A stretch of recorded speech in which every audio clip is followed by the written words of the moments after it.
Good afternoon, everyone. I want to officially welcome you to our presentation of Deepening Connections, Art, Music, and AI Conversations. This presentation's topic will share the collaboration between the Smithsonian's Our Shared Future, Reckoning with Our Racial Past National Conversation on Race program with our Los Angeles Museum collaborators. They are here today, and I will let them introduce themselves.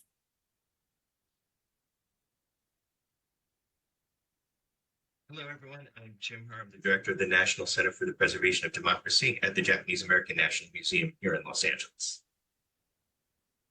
Good afternoon, everyone. My name is Gina Alicia Lopez Ramos, and I'm the Director of Education at La Plaza de Cultura y Artes in Los Angeles, California. And good afternoon. I'm Michael Trong, the Executive Director of the Chinese American Museum. And I'm Patty Arteaga, a Public Programs Manager for the Reckoning with Our Racial Past initiative. And if we can have the slides, please. We are in slide 5. Next slide. Thank you. So the Smithsonian's Our Shared Future, Reckoning with Our Racial Past initiative began in 2020 with support from our founding partner, Bank of America. The initiative explores the history and legacy of race and racism in the United States and sparks positive social change to build a more equitable shared future through interdisciplinary scholarship, creative partnerships, dialogue, and engagement. And I would encourage you to check out our website to learn more about the projects our initiative hosts, in particular, the 3D scanned objects where you can zoom in on details and incorporate it into your classroom learning. But one program I'm very excited to share with you today is the National Conversation on Race. Launched in 2020, the National Conversation on Race convenes diverse leaders, museums working in racial justice, and community-based cultural organizations to collaboratively develop a kickoff conversation and a range of activities for a week. And with this program, our aim is to collaborate with external museums who are centering racial equity in their work and to amplify it. And we have the great benefit and responsibility of being on a national stage, and by collaborating with regional partners who have direct contact with their audiences and educators and visitors, right? Where we can both mutually benefit in receiving a pulse of the work towards creating a more equitable shared future. Next slide. And that's where Los Angeles comes in. We selected the Japanese American National Museum, JANM, La Plaza de Cultura y Artes, and the Chinese American Museum, or CAM, to be our first partners, our partners for the first external national conversation on race that occurred this past December. The initiative asked them, what are the racial inequities that they see in Los Angeles, historically and contemporary? And what's the museum and what's a museum or cultural organization's role in that? And they answered. The photo on the right that you see on the screen is of the kickoff that happened at JANM. And it touched on how crucial museums play in bringing people together to learn stories about themselves and of others, and how critical inclusive storytelling is part of reflecting the community at large. And the sentiment carried all throughout the subsequent programs they created, as you will see throughout this presentation. So next slide. And what better way to kick us off than showcasing some of that programming than the incredible Gina Alicia, walking us through family art workshop activities at La Plaza. Thank you, Patty. La Plaza de Cultura y Artes preserves the cultural vibrancy of Mexican, Mexican-American, and Latinx culture in Los Angeles. Next slide, please. Through visual, performing, culinary arts, as well as through oral history, music, and literature, La Plaza showcases the rich and nuanced history of Los Angeles. Next slide. La Plaza is located in the same neighborhood as the Chinese American Museum. In fact, we are right across the street from each other, and you can see an early image of the street we share in the photo on your screen. We are also walking distance from the Japanese American National Museum, and you'll get to hear from each of us our individual perspectives of the space that we share. La Plaza de Cultura y Artes is located in an area central to indigenous Tongva history, steps away from where one of the largest Tongva villages, known as Yanga, once stood. It is also right across from El Pueblo de Los Angeles Historical Monument, which is largely the area on the right side of the fence in the photo on your screen. And this is the site of one of the earliest Spanish settlements in LA.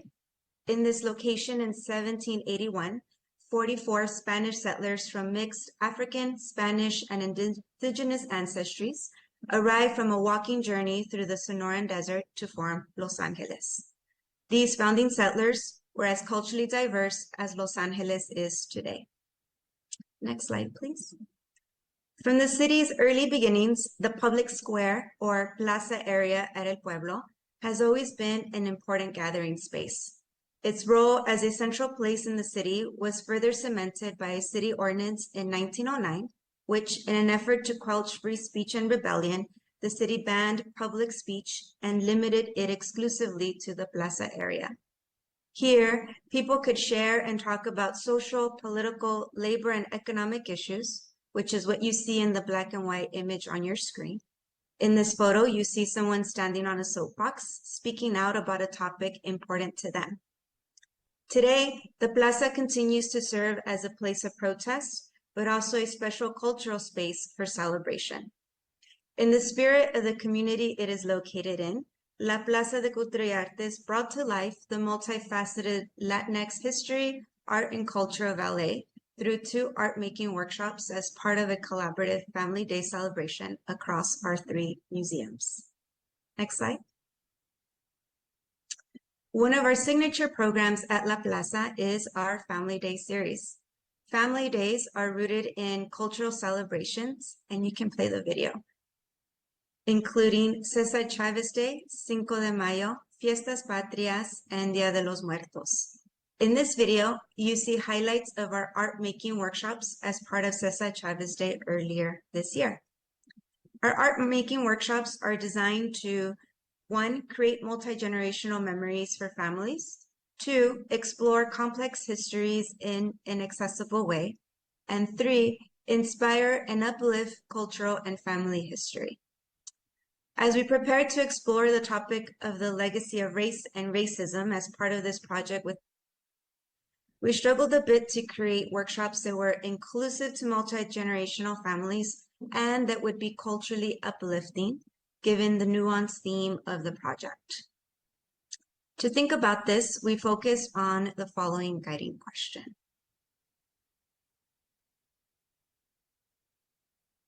Next slide, please.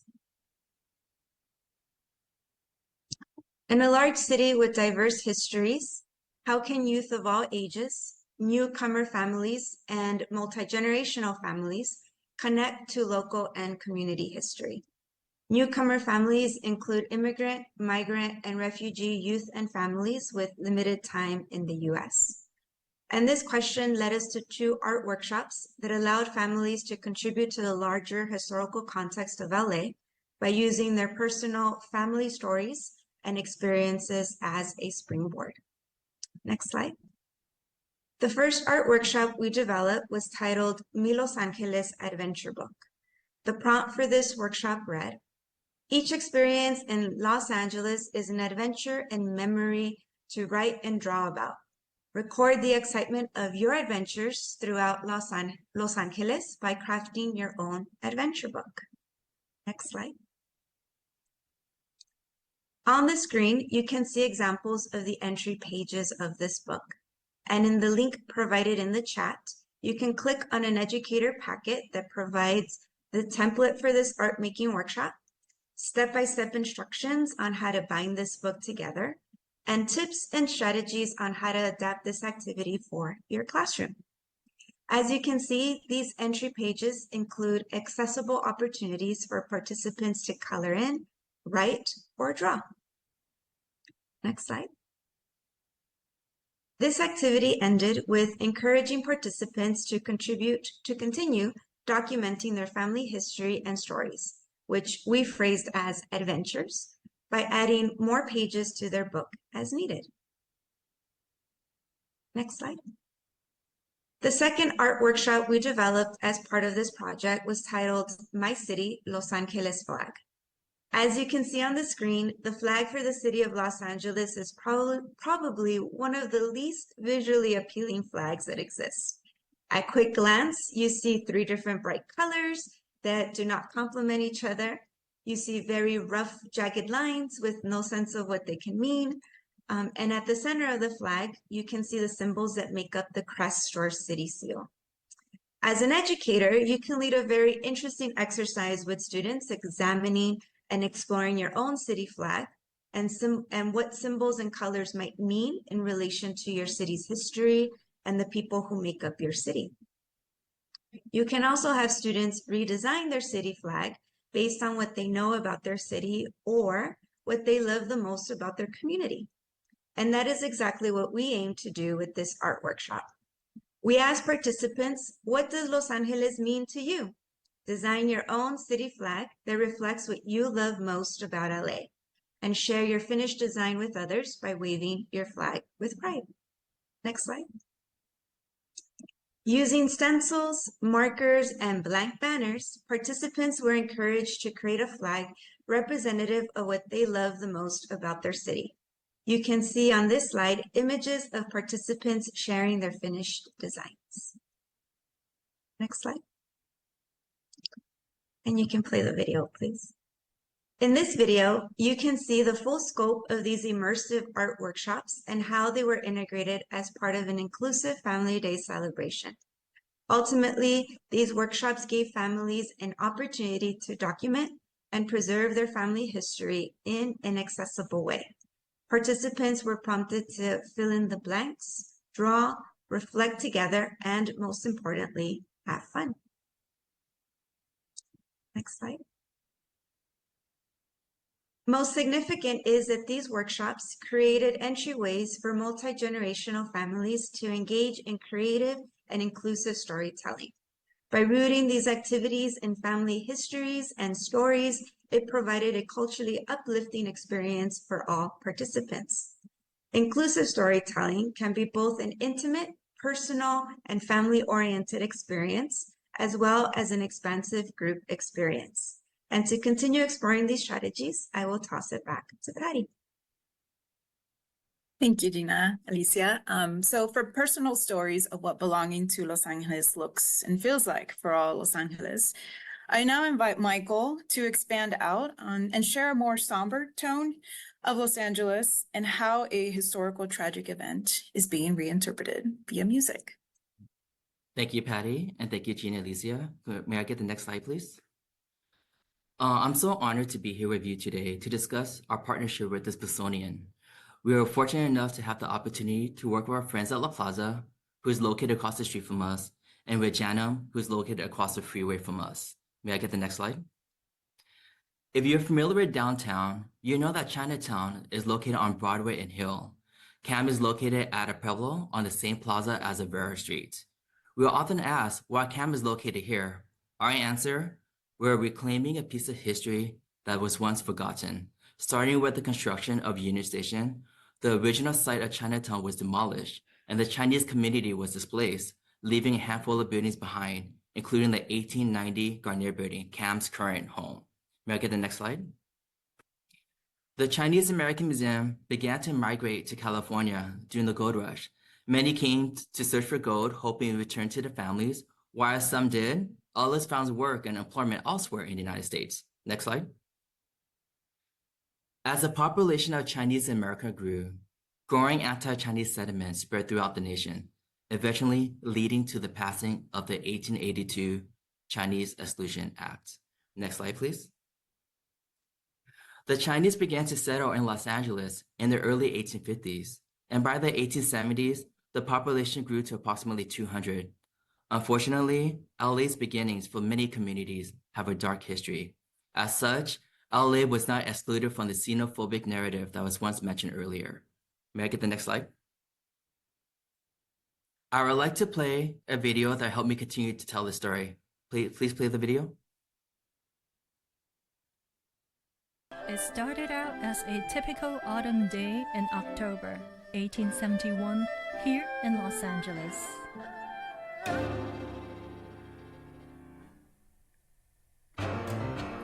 But on the evening of the 24th, an ongoing argument escalated between two rival Chinese associations over the kidnapping of a young Chinese woman. Gunshots were fired in the middle of Calle de los Negros, and a shootout among the rival gangs ensued. As a result, a policeman was wounded, and an interfering white citizen died. Innocent Chinese bystanders started taking cover in the Cornell building. By the end of the night, 500 Los Angelinos rushed into Chinatown, killing 17 Chinese men, including a boy. 10% of the population of Chinese living in LA were murdered in one day. The news of the Chinese massacre of 1871 spread throughout the nation. Los Angeles soon cleaned up its act, but by doing so, it also erased its past. This story was not taught, but why is the Chinese massacre of 1871 relevant today? Remembering this event helps people realize that Chinese and Asians aren't all recent immigrants, that our stories began over 170 years ago, and that Chinese Americans have established families for many generations in the United States, breaking the perpetual foreigner stereotype. It can also be an example of how our society are shaped by significant events, similar to how our contemporary lives have changed post 9/11. Those who are late millennials or beyond will understand. And for Cam, 1871 is a tool to explore why we need to learn from our past, so we hope it won't be repeated again. And unfortunately, this tragic event continues to challenge us today. 1871 is the example that growing xenophobic sentiment, fueled using dangerous rhetoric, can ignite mob violence. Even before the recent pandemic, there are growing fears of China, and by describing COVID-19 as Kung flu or China virus, terms that are deeply rooted in xenophobia and reinforcing yellow peril heighten these feelings.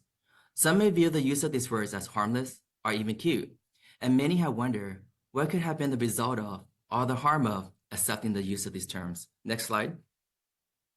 The Stop AAPI Hate Coalition reported that 1 of 5 Asians in the United States, or about 4.8 million Asians and Asian Americans, have experienced a hate incident since the first year of the pandemic. In Los Angeles, 1.5 years after the start of the pandemic, we saw a 76% increase of hate crimes towards Asian Americans. Next slide. CAM has dedicated resources to make sure that 1871 continues to be told, that the story is no longer be forgotten, and that a dark history is not on repeat. As a museum, we know that this is only one chapter of our history, but by telling that same story over and over again, we may risk becoming desensitized or, quite frankly, bored. How then can we continue to tell our story while keeping our audience engaged? How can we reach a new audience for those who might not know about the story or to those that want to learn more? We develop different types of programs to cater to different individuals' ways of learning. This allows us to keep the story alive, making it fresh for our staff while reaching a wider and different audience. Next slide. The musical/special performance is for audio learners and was targeted towards reaching families and can be incorporated into the classroom. Next slide. In this piece, Nathan Wayne, the composer, incorporated and layered traditional Chinese and Western instruments to create a unique soundscape and also deepen an understanding within the Chinese American context that people can be both Chinese and American. What you see on screen is a zhuzong, a plucked zither, and an erhu, a 2-string bow instrument. Next slide. The photos you saw earlier were from a master studio recording. May I get the next slide? While our goal to create different learning opportunities, our goal was to create different learning opportunities to gain a wider audience. The National Conversation on Race program provided us with resources to accelerate our progress. We were able to host 3 different programs, telling the same story 3 different times in 3 different ways to reach multiple audiences by hosting a live performance of the musical. Next slide. For those that prefer a lecture series, we also hosted a 2-day symposium to explore the history of 1871 and discuss its impact on the present and the future. Next slide. And to complete the program series, we hosted an exhibition to provide context to the social climate leading up to the massacre. We also dedicated a space for our guests to reflect on their community by answering 4 questions. What you see on screen is an answer to one of the questions. What is one future all communities share that can bring a more united future? We will continue to find new ways to tell this story so eventually we can reach all audiences while catering to multiple learning needs. Next slide. I opened up the history of the Chinese massacre of 1871 with a video, and I'd like to conclude my presentation with another one. Please play the video.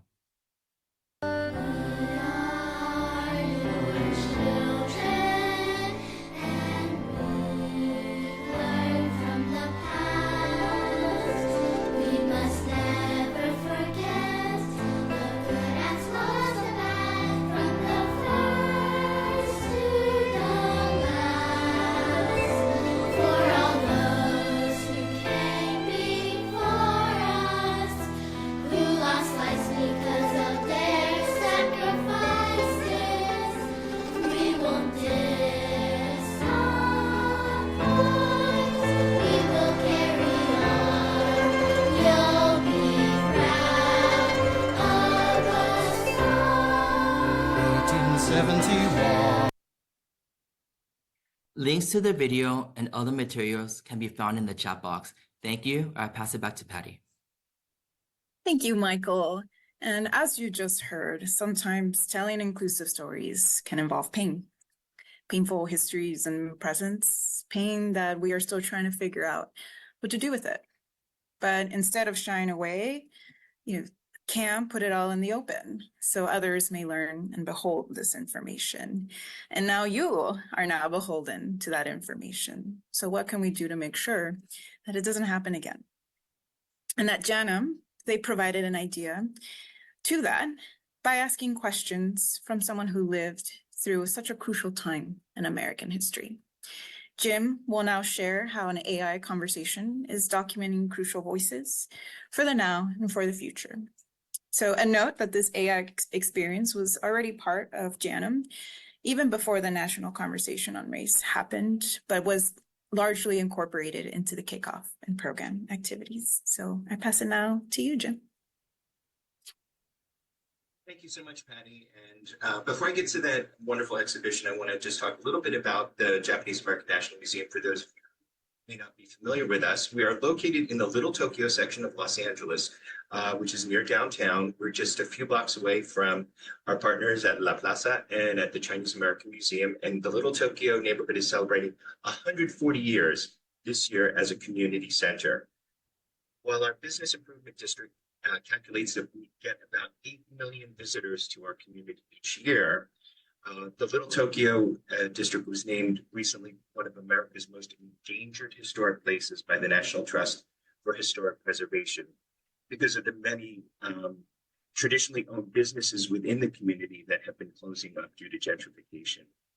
People come here because of the many visual and cultural clues that the community has to offer, but many are unfamiliar with our local businesses. The residents struggle in the face of this gentrification, and oftentimes they are unaware of the history that took place here.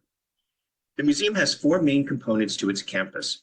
Our historic building at the bottom left was the first Buddhist temple in Los Angeles, and it was the first home to the museum.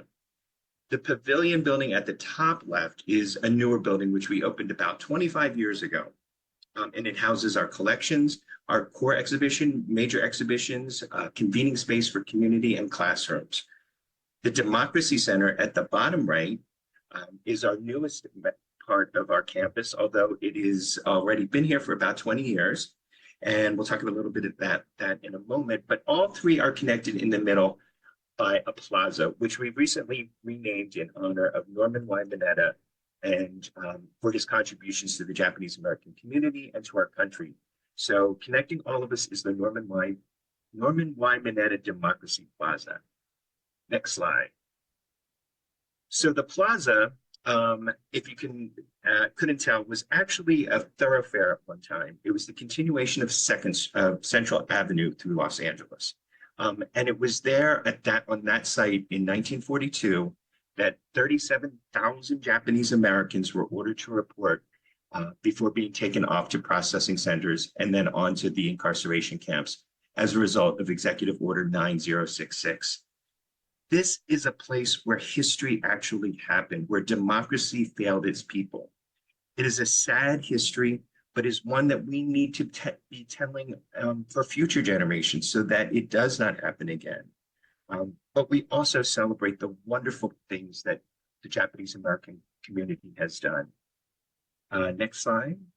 As I mentioned, our Democracy Center is a state-of-the-art facility. We have a learning lab, and we also have a lecture and performance space that's fashioned after the Roman Forum.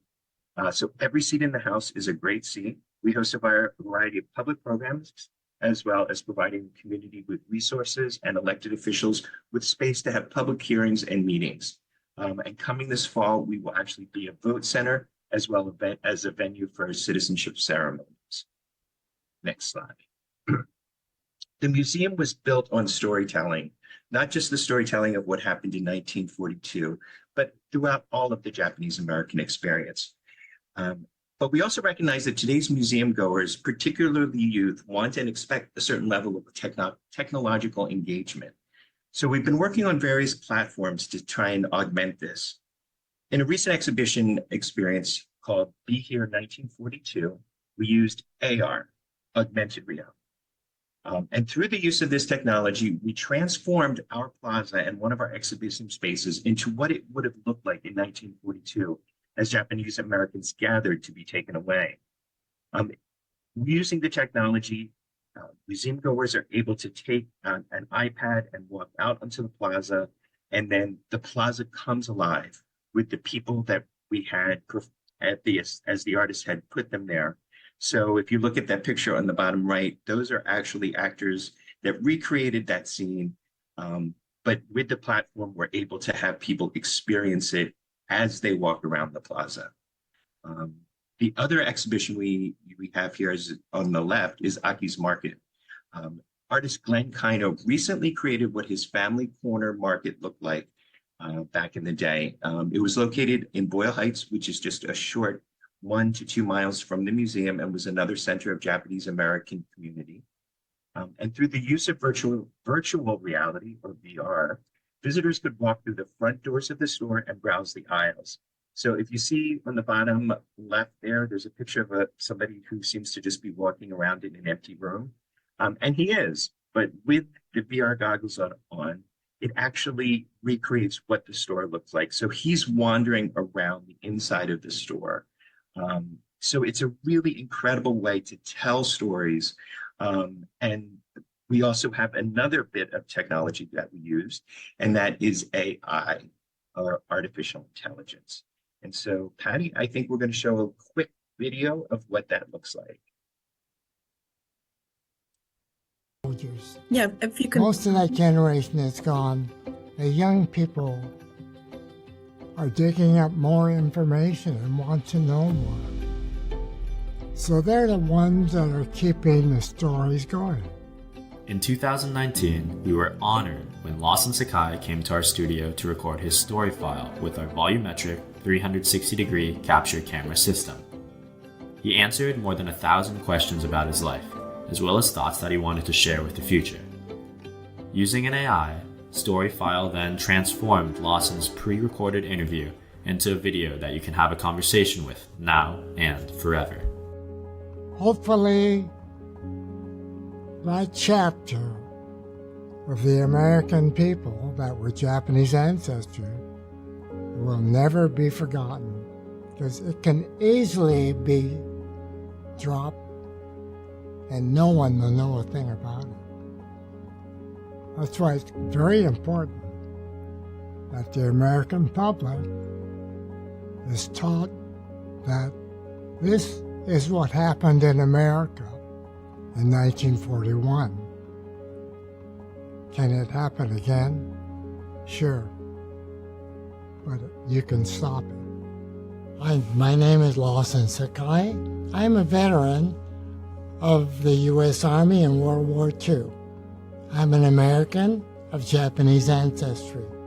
If you have any questions, I'd be glad to answer.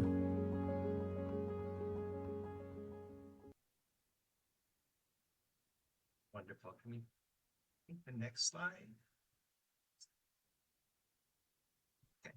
So, the wonderful thing about this exhibit is that people are able to actually interact with Lawson. They're able to ask him questions, and the AI generated image and video will respond. So how did this happen? How does this come about? So we worked with a company called Interactive Storyfile, and they took Lawson and it, as you saw in the video, captured him speaking, asking him questions. They asked about 1,000 questions over a 1-week period. And what AI technology does is it allows people to ask a question. And if that question was among the questions that were asked of him, the video can respond. If it's not, the AI technology shuffles through all of the answers to all of the other questions that were asked and can find an answer that is relevant and meaningful. Not only does it respond, but then it also banks that question so that if somebody asks that question again, that answer is there. So the technology is constantly learning and constantly growing. And it's really, really exciting because it's an opportunity for us to tell stories of people from our community. We have 5 stories planned. Lawson was the first. And we have 4 others, including actor George Takei, who's going to be a part of them. One of the things the reasons we do that is because our elders are passing. It was sad that I have to report that Lawson passed away in 2022, just as this program and his exhibition was getting released out into the public. But it was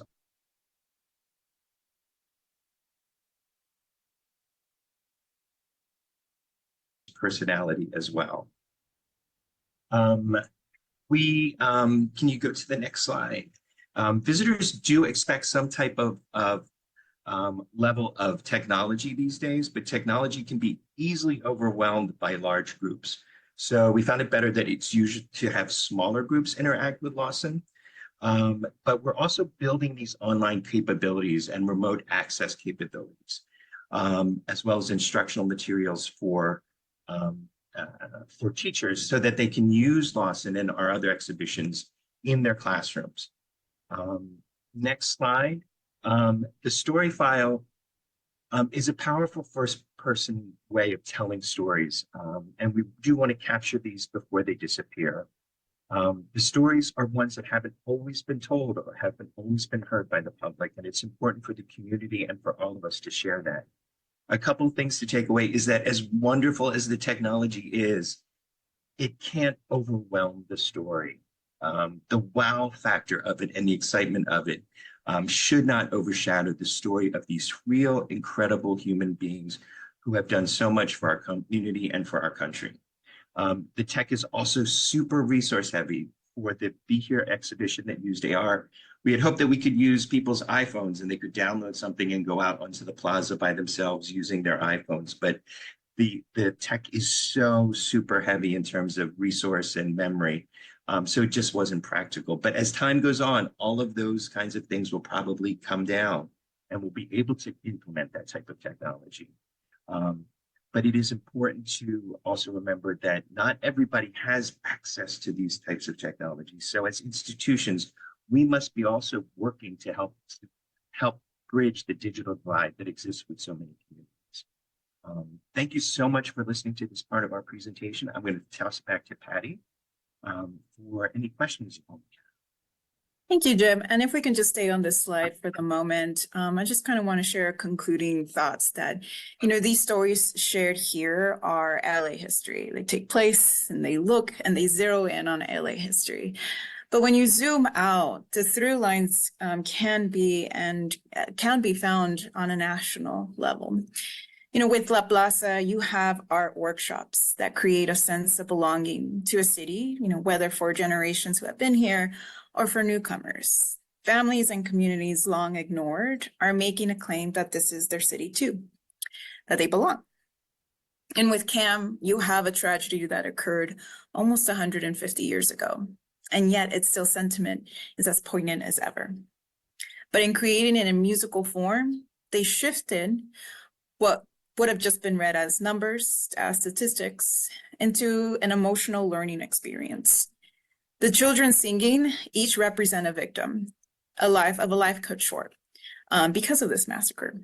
So, but the stories continue with this retelling.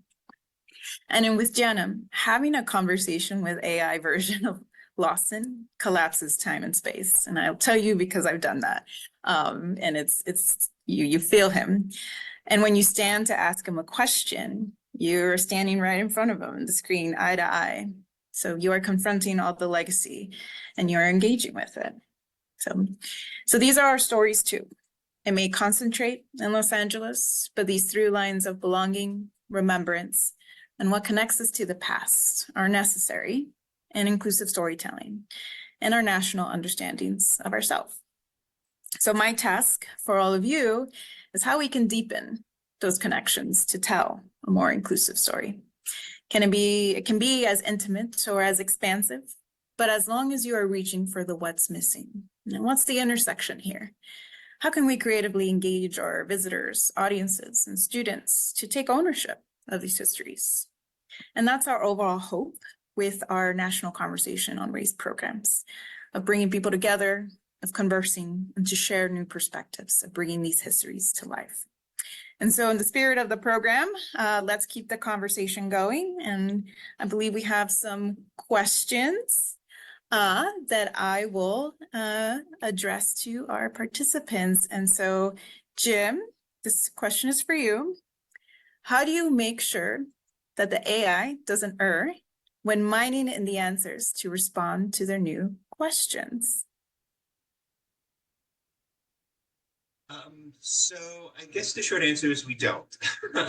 There are limitations to the technology. It is to be expected at this point in its, some of this technology is really in its infancy. And so there are times when people will ask some really, really random question that the AI just cannot generate an answer. But it does take that opportunity to kind of bank that question. And as time goes on and more questions get added and more responses get added, the AI can shuffle to things to answer that question in the future. Thank you. And there's another question for you as well. So how can smaller or larger museums obtain funding to incorporate AI technology? Tell us the story. So I was going to say the $64,000 question, but it's probably more like $640,000 question. And yeah, it's not easy. But as I said, the level of sophistication of museum goers today with technology is something that funders should be considering when looking at our institutions and how we want to serve the community. But yeah, it's not easy. I would say Storyfile is an incredible partner for us. And they actually do it. If you wanted to do it for your own family and you have the resources to do that, they can do that. They can interview you or your grandparents or your great grandparents.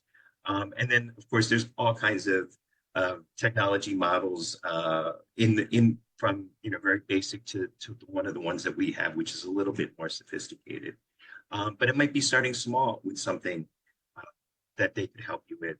Also, in terms of funding, a lot of funders are now beginning to understand how media arts have changed. And so what people used to fund in terms of like documentaries or TV shows or even print media has changed really, and make the case to these funders that this is a form of media. It is a sort of living documentary in some kind of way. So helping to educate funders as to the technology, as to what it can do and how it can help, I think is important. And of course, you're always more than welcome to share our videos and experiences, which are on our website. If it helps you make the case for your funders as to what you would like to see happen. So there's a lot of general interest on this AI. So Jim, we're going to throw it back to you. There's two questions of, can you see the AI interaction online? Not at this point, no.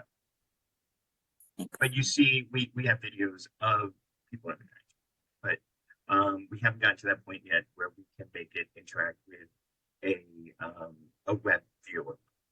for example. And again, part of that is just the technology is so like data heavy, and for the AR exhibitions, we had to have its own server offsite because it took so much memory and processing power.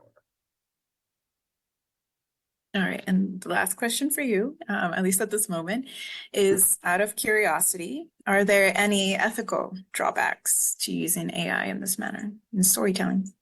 In this manner, I wish I could dig a little deeper into the question.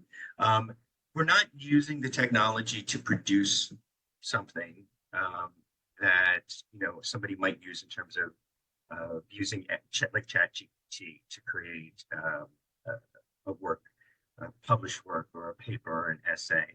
But we are very mindful that these are the stories of these people. And so I'm one very much for ethical storytelling and having people understand how this is going to be used, what's going to come from it. So we're very careful when we talk to the subjects and to their families as to how this will be used, where it will be used, and how it can benefit the community. But as we are just sort of on this precipice of AI, I'm sure there's going to be a lot more ethical questions coming up. Thank you, Jim. The next question, well, before we get to that, I think you're making the case that we do have to go to Janum and explore AI Lawson for ourselves. So thank you for that. So the next question for Gina Alicia, what are some feedback that you have gotten from students and families from the book? I think students and families have generally shared their excitement at being able to have such an accessible tool that they can keep at home, continue adding pages to. A lot of families express a lot of excitement being able to just initiate conversations with as a family, and be able to participate in retelling stories together and figuring out how to record it in a page, whether they want to draw a picture or write out a paragraph, or even alter the prompt at the top of the page to integrate something that excited them as a family together. One of the things that we haven't done with this project is, and this is our first initiation into it, is we haven't really taken this project into classrooms and haven't really given it to educators in their hands. And this is the first time we're readapting this family-oriented activity and figuring out how to make it accessible and adaptable for our K through 12 teachers. Thank you. And there's a question of, have these three types of media covered? So I guess AI, music, and art workshops, have they been done together for an event? So outside of the national conversation on race, where you all three collaborated, have you all done some sort of program such as this together?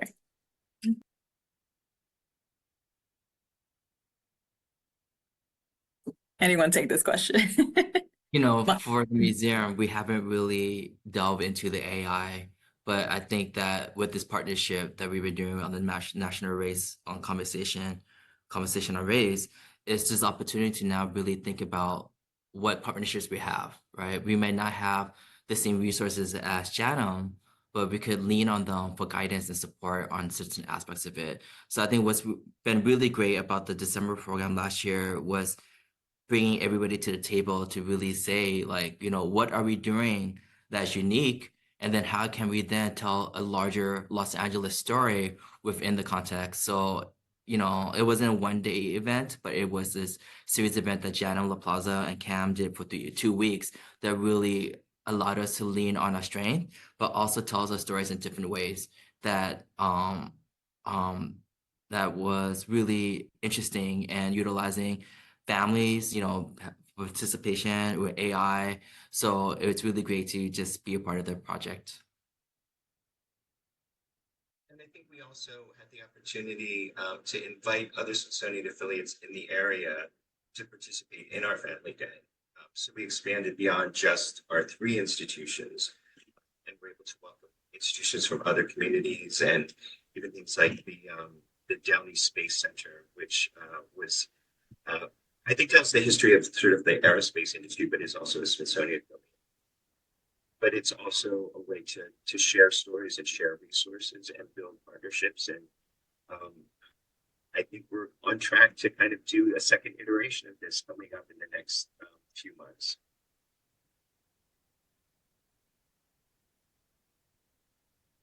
Thank you. So Michael, you talked a little bit on some of the instruments that were playing during the musical performance. It seems like there was a conscious decision there, and you mentioned two of them. Is there any, first, where we can hear this musical performance, and maybe some of the more, any knowledge or where people can learn more about the instruments that were played? Yeah, I think these instruments that, what's been really great about the internet is the fact that, you could definitely search on YouTube and look at the Juzong and the Erhu to get an understanding of of this musical performance. And if you live in a community that has a Chinese cultural center, a lot of these places do annually musical performances based on these events, on these instruments as well. So on a contemporary level, these are opportunities to really explore it. But we look at things historically, one of the issues that we've been facing as a museum, researching the depths of Chinese spoken history, is the fact that, we have to ask, like, who has been recording history and why were they recording it? So one of the questions would be, were the Chinese who are working here and we're trying to survive here, did they have the time to record their stories or what they were doing? And we find that, doing the research, that there's not a lot of content on terms of, these stories in their voices, is always in other people's voices. So we also have struggled with trying to find, what instruments are, what type of music were constantly being played, because it wasn't oftenly shared. Thank you. And this one's for Gina Alicia.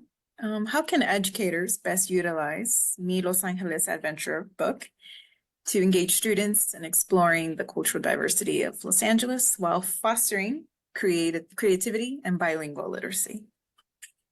The adventure book is currently bilingual. It is written in English and Spanish. And it's also written at a particular grade level that we felt was pretty accessible for families to be able to read along together. In the educator packet, the link that we provided in the chat, there are some different strategies that educators can use to adapt the activity into their classrooms. Everything from assigning independent work, group work as a classroom, but also encouraging family engagement, having students be able to work on some pages at home as a family with their family unit, and then be able to come back to the classroom and maybe do a show and tell or a class presentation, and also even integrating a gallery wall in the classroom with everyone's finished pieces. So I definitely encourage educators, if they're really interested in this activity, to click on that link and hopefully be inspired by the activity book. It is largely based in the city of Los Angeles, but it could be a source of inspiration for readapting that activity to explore your own city and community. And with following on that, what kind of events do you offer the adventure book and activities? Well, we created this particular adventure book just for this family day as part of this project with the Smithsonian. But definitely we try to bring out as many activities as we can, as long as they connect back to the themes of our different family days. I know that there was a general question in there in terms of how we'll continue working together collaboratively as 3 different museums in Los Angeles. And so I'm happy to share that we are currently in conversation of how we can continue connecting with each other and leveraging each other's expertise, and how we can continue creating really beautiful programming for our local communities. And with that, in our last minute, if you can, Michael and Jim, kind of comment on that of possibly, hopefully working together along the line. You are less than a mile away. You cover so much space of Los Angeles, and it's so integrated and layered past. So yeah, maybe comment in the next 40 seconds of working together. Jim, you want to take it? I think it's really exciting that we are so close. Mhm. I don't want to say it was the first time, but it was the first major time that we've done something so big together. And I think if you want to go far, you go with other people and we go together. Yeah, and I think that, it really is an LA issue where we're so close, but yet we're divided by a freeway, which means that we're no longer walkable in that sense, even though we're 1 mile apart and we have a one transit stop away from us, right? So it's this aspect of exploring LA, utilizing these museums as this built environment that I think this program is really trying to help with that too, connecting us together, even though, we might be revealed that we're pretty much separated, but there is some closeness that we celebrate as well. And with that, with connecting and staying together in the future, I thank you all, to my colleagues and to the folks who have been visiting and on this great panel discussion. And thank you so much, and we'll be in touch. Take care.